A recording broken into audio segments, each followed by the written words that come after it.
بسم الله الرحمن الرحيم الحمد لله والصلاة والسلام على أشرف الأنبياء والمرسلين نبينا محمد وعلى آله وصحبه أجمعين أما بعد. In continuation of what we just finished previously, we're talking about the different iddah periods for various people. Back to the brother that asked the question earlier, we were talking about inheritance for a wife. And I said that a woman, for a woman, there are two different types of inheritances. Either a wife, that is. A wife she'll either inherit a ruba, which is 1/4, or she will inherit 1/8.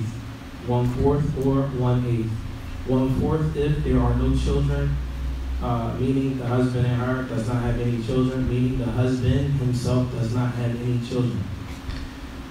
Or it's 1/8 in that he has children and or multiple wives. And in the event, a wife, a spouse, she will either inherit a ruba or a quarter, 1/4, or she will inherit 1/8.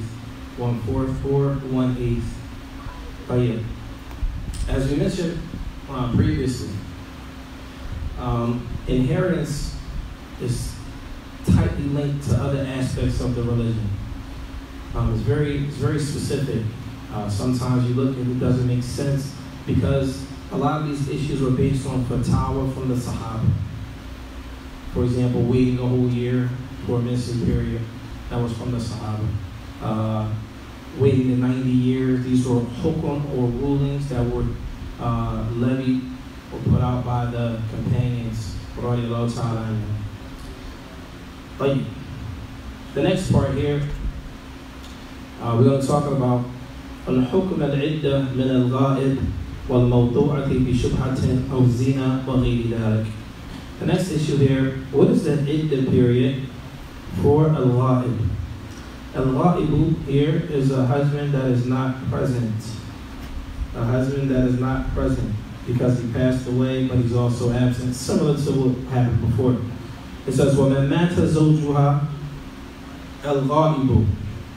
The husband that is absent and he passes away. وَطَلَّقَهَا وَتَدَّتْ مُنْذُ فُرْقَةٍ وَإِنْ لَمْ تُحِدَّ. Let's say, for example, a husband is traveling. Before he leaves, he tells his wife, I'm going to be traveling for the next 6 months. Out of the country, business, whatever the case may be. He's going for 6 months, right? So she's waiting for him. And let's say, throughout that process, after he was gone for a week, he was a week away, he says, you know what? I've divorced my wife. She's divorced. But the wife doesn't know that she's divorced, right? We have two scenarios. The first case, she doesn't know that she's divorced. 6 months went by, he divorced her. When she finds out 6 months later that she was divorced 6 months prior, what is her iddah period? It started from the time he said he divorced her. The question is, when does her iddah period start? From the time that she finds out or from the time that he divorced her? From the time that he divorced her. From the time, I said, from the time that he divorced her. That's the first case. The second scenario, if a man divorces his wife, or he didn't divorce her, he traveled for 6 months, he's gone for after the first day he dies. She doesn't find out he dies until 6 months later, that he died 6 months ago. What is her iddah? Remember we covered this before. The iddah in general for a woman who husband passes is what? 4 months and 10 days. In a case now where they travel for work, he traveled for work, he passed away on the first day, she didn't find out about it until 6 months later that her husband died 6 months ago. What is her iddah period? When does it start? You say when she finds out. What do you think?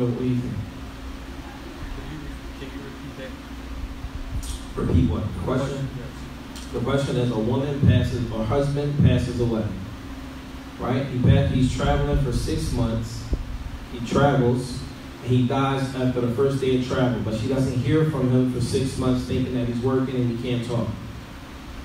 She finds out 6 months later that her husband died 6 months ago. When does her iddah period start? I don't know, because I didn't know it was iddah period for death. Shape, you came late, man. I know. Sorry. Some push pause on you and come back later. All right. Huh? It shouldn't. Huh? Like, so her iddah period starts as soon as he dies. So that means when she finds out 6 months later, she can get married the same day with someone else. Is that clear? Like, the next one, iddatu mawdu'atin bi shubhatin. This is the first category. Let's say, for example, a woman had intercourse with a man that is shubha. A shubha is this. We have women here in this city that get married or they get divorced, and they assume, and they have their iddah period. And they assume that their iddah period is only 3 months. But they don't have 3 menstrual cycles in 3 months. So they have 3 months go by and she only went through 2 menstrual cycles, and then she gets married to someone else. Right? This is considered, and then it says iddatu mawdu'atin bi shubha. Once she finds out that this was incorrect, she shouldn't have did that, now she has to go through an iddah. Is that understood? Right. The second one, zina. If a woman commits fornication, zina. She also has what? And she makes tawbah. A woman that commits zina and she makes tawbah before, let's say she's married, and she commits zina with a man that's not her husband. Her husband cannot have intercourse with her until her iddah period is over, if he decides to take her back. If he decides to remain married to her, she still has to go through an iddah period. That iddah period is something that is known. Likewise, obi aqdin fasidin. Let's say they got into a contractual marriage, however, all aspects of the marriage was not done, meaning all contractual parts of the marriage was not done. In any event, these 3 scenarios, all of these women have an iddah period, and their iddah period kamuqallaqa. Their iddah period is like that of the woman that got divorced. Is that clear? Is that of the woman that got divorced. And it says, وَإِنْ وُقِئَتْ مُعْتَدَّةٌ بِشُبْهَةٍ أَوْ نِكَاحٍ فَاسِدٍ فُرِّقَ بَيْنَهُمَا وَأَتَمَّتْ عِدَّةُ الْأَوَّلِ وَلَا يُحْتَسَبُ مِنْهَا مُقَامُهَا عِنْدَ الثَّانِي ثُمَّ امْتَدَّتْ الثَّانِي. Alright, here's a scenario here. If a woman is in her iddah period, she's considered a mu'tadda, a woman that is having her menses. And let's say she doesn't know any better. She goes through 3 months and only had 2 menstrual cycles. But she was taught that the iddah period for a woman is only 3 months, which is a khata. For the women that don't know, it's a khata. The rule of thumb is that it's 3 menstrual cycles. At any event, if we find that that's the case, or in this case, furriqa baynahuma, then she marries someone else. So she goes through 2 menstrual cycles from a divorce, and she marries someone else before her 3rd menses, and the first husband is like, hey, wait a minute. Maybe he's under the same understanding of 3 months, right? And then the second husband, he doesn't know any better. So in this case, what happens? It says, furriqa baynahuma. They are separated shar'an. Islamically, they are separated. وَأَتَمَّتْ عِدَّةَ الْأَوَّلِ. Once they are separated, she has to complete her iddah from her first husband, then go through another iddah period with the second husband. So in essence, she'll be doing 2 iddah periods that can't be combined into one. What does that look like? She's married to her first husband. She goes through 2 menstrual cycles. She finishes. No, she doesn't even finish. She goes through 2, gets married to someone else. They consummate the marriage.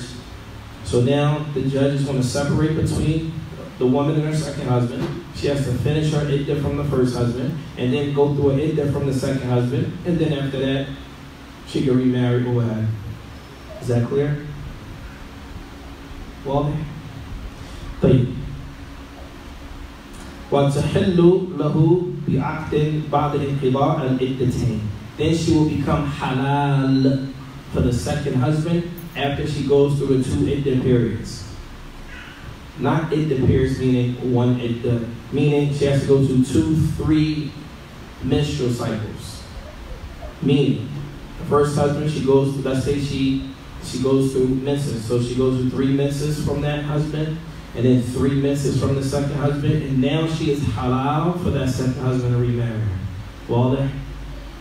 طيب. وإن تزوجت في عدتها ولم تنقضي حتى يدخل بها.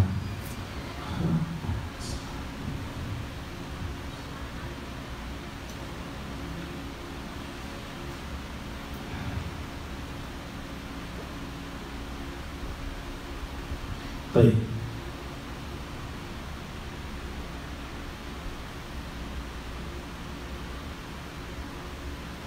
The same thing. If a woman, وَمَنْ وَقِعَ مُعْتَدَّتُهُ الْبَائِمَةِ. Let's say, for example, and I know this is realistic, a man divorces his wife 3 times. But for some reason, or let's say she asks for a khula'. He grants her a khula', but he doesn't know that in order to take her back, he has to marry her again, new dowry. He just assumes that he can just take her back again. It's realistic, huh? It happens. People might think that. So he takes her back, thinking that it's halal for him to take her back. It says, she is bad, meaning he can't go back to her unless he has a new contract, new marriage, witnesses, dowry, etc., etc. Once this happens, it's starting to affect them biwat'ihi. So let's say, for example, he is married to her. She asks for a khula'. He gives her a khula'. She starts her iddah. She's in her iddah for 1 month, 2 months. And then he says, I'm going to take you back. So he takes her back after the 2nd month of the iddah without new contract or anything. He just took her back. And this is called a wat shubha, a doubtful intercourse. It says, استأنفت العدة بوقته. As soon as they have intercourse once again, then it starts her iddah period all over again. وَدَخَلَتْ فِيهَا بَقِيَةَ الْأُولَى. So she has to finish, she has to do that 1 month from previous, and then, or that 1 menstrual cycle from the previous khul'a, and 3 more menstrual cycles for the new khul'a, meaning that separation again.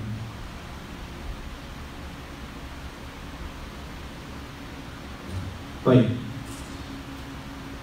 The last part here, فَصْلُ فِي الْإِحْدَادِ وَمَا يَجِبُ عَلَيْهَا تَجَنَّبُهُ. Al-Ihdad. Have any of you guys ever heard of Ihdad? You heard this before? So let me ask you this. If a brother passes away and a brother is married, what is incumbent upon his wife? What does she have to do? 4 months, 10 days. 4 months and 10 days or anything else? Is there any other requirements for her, or is that it?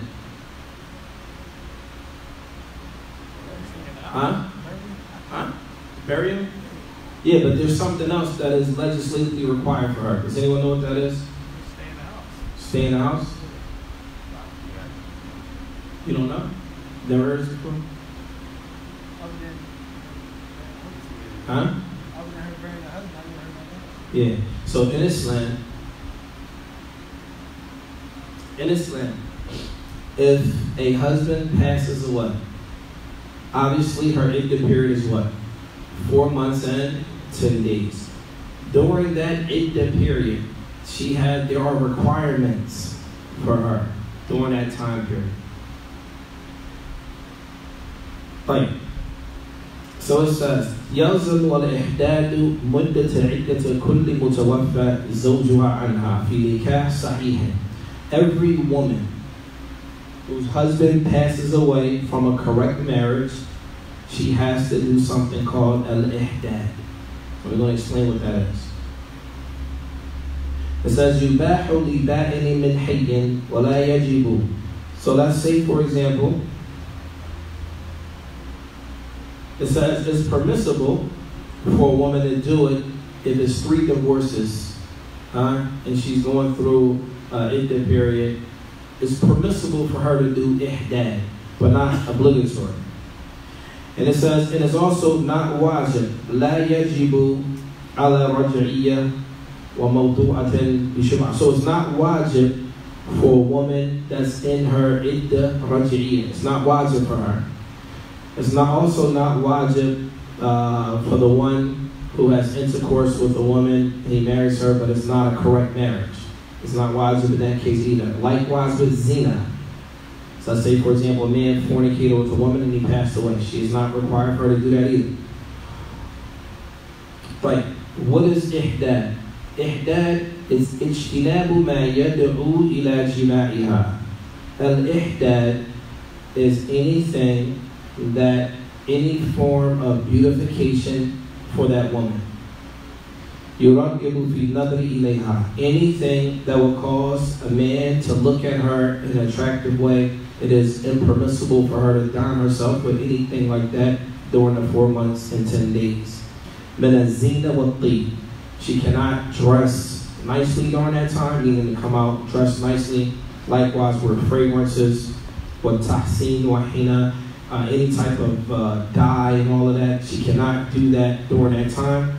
Likewise, wearing types of jewelry and adornments are forbidden during that time.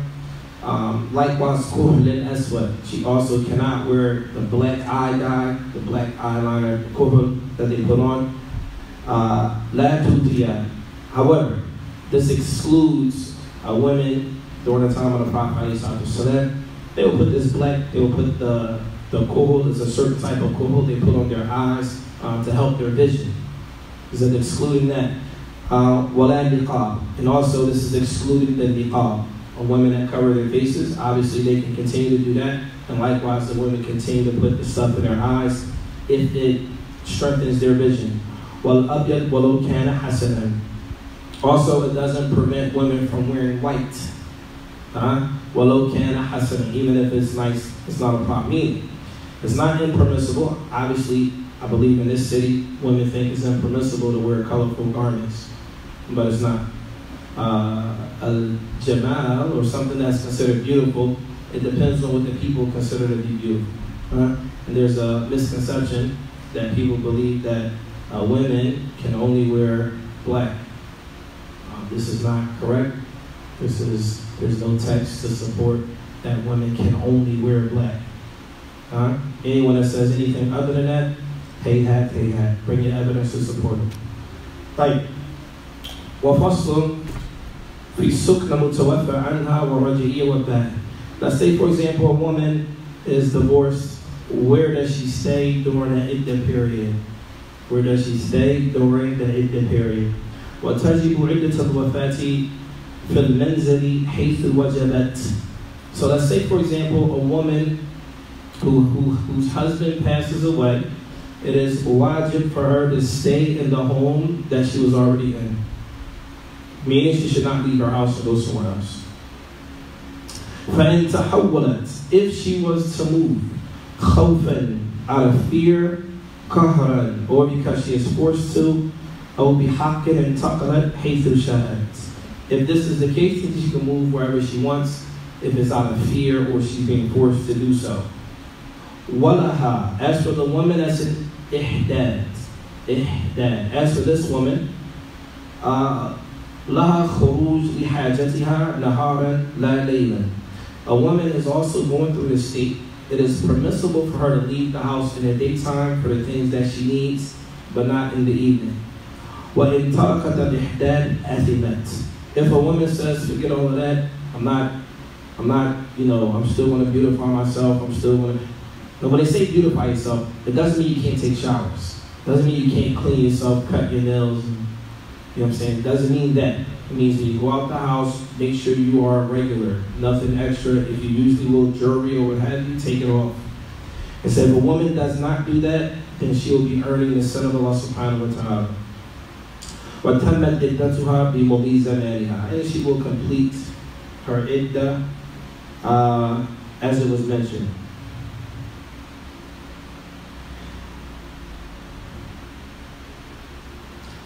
A woman that's talaq raj'iyya, her likewise, her iddah should be done in the house of her husband. As for the one that's iddah taba'n, meaning she has a khul'a, she can stay wherever she wants. She can stay wherever she wants. And with that, inshallah, we just finished the book of iddah.